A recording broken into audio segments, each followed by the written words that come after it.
Ito po, may panibago na naman po tayong trabaho. May nagtiwala na naman po. Waterproofing po. Ayan, ang bago nating trabaho. Ito po yan. Ayan. Titimplahin po natin yan para i-apply natin mamaya sa mga tagas.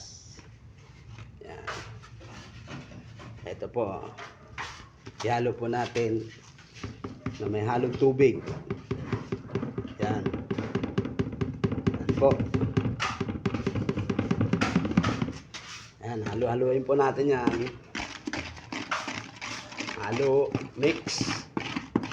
Yan. Ganyan po ang tamang pagtimpla ng waterproofing. Super Torsil Semi-tissues. I-apply po natin yan sa pader kasi po grabe ang tagas, hindi mawala-wala ang tagas.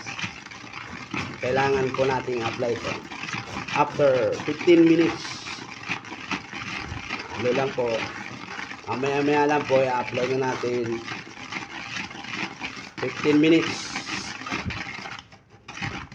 Halo. Yan.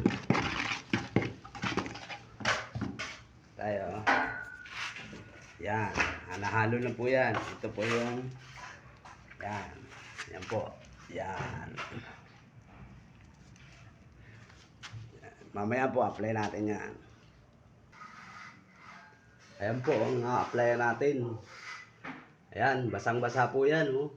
Grabe yung tagas. Kauulan lang po kasi. Yan. Oh. Yan.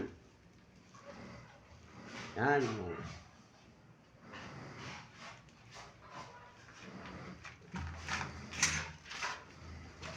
Ayan.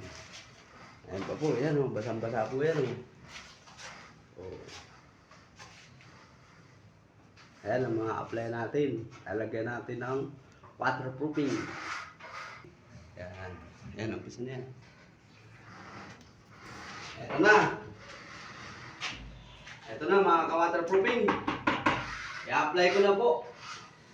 Ayan o. Yun o. Yan.